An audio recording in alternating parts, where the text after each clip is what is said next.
फार छान चालू आहे, परंतु या आपल्या पाठीमागे इथे तेलवाडीची थोडं मागे आदर्श आचारसंहिता लागू आहे. सगळ्या गोष्टी 15-16 तारखेला आचारसंहिता संपल्यानंतर बाकी सगळ्या गोष्टी निवांतपणे सांगता येतील. पण एकंदरीतच महामंडळाचं काम हे उत्तम आणि झपाट्याने चालू आहे. आर्थिक निधी मिळाला नाही अशी हे होत आहे, 1 वर्ष होऊ नये. एक लक्षात घ्या तुम्ही की आज आपण पाहिलं असेल की ज्या समाजामध्ये मोठ्या प्रमाणात नैराश्य आलेलं होतं त्या समाजात पूर्णपणे उत्साहाचं वातावरण आहे. लोकांना माहिती आहे आता आपल्यासाठी कोणतरी विचार करत आहे, आपल्यासाठी काहीतरी घडतं आहे आणि आपल्या पाठीशी एक ताकद उभी आहे.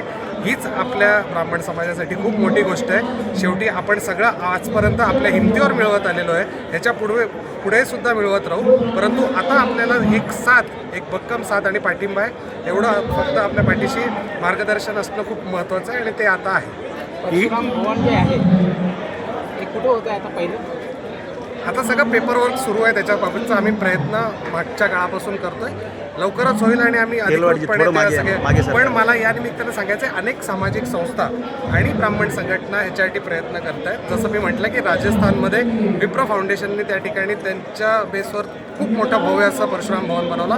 नाशिकला सुद्धा 96 वर्षाची पूर्वीची संघटना त्यांनी परशुराम भवन उभारलेलं आहे. पण आता संपूर्ण महाराष्ट्रात वेगवेगळ्या संघटना त्यांच्या परीने प्रयत्न करत आहेत आणि परशुराम आर्थिक विकास महामंडळ पण त्या दृष्टीने सकारात्मक. परशुराम भवनचा उद्देश काय?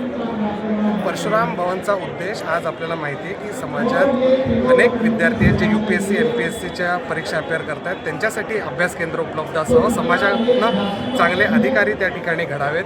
त्याच्यानंतर जी आपली संस्कृती आणि संस्कार आहेत तर ते मग ह्याचा छोटे मोठे लग्नविधी असेल, त्या ठिकाणी मुंजीचा विधी असेल, त्याच्यासाठी काही गरीब त्या ठिकाणी ब्राह्मणांना जागा उपलब्ध नसते, त्यांना एक हॉल एकत्रित करण्यासाठी हॉल उपलब्ध असावा. महिलांच्या वेगवेगळ्या ज्या योजना आहेत त्याचं ट्रेनिंग, त्याचा लाभ त्यांना मिळावा, असं महिलांसाठी एक वेगळं कक्ष असावं. अशा वेगवेगळ्या गोष्टी ज्याच्यानी सामाजिक उन्नती ही समाजाची होईल, याच्यासाठी सगळे प्रयत्न परशुराम भवनच्या माध्यमातून केले जातात.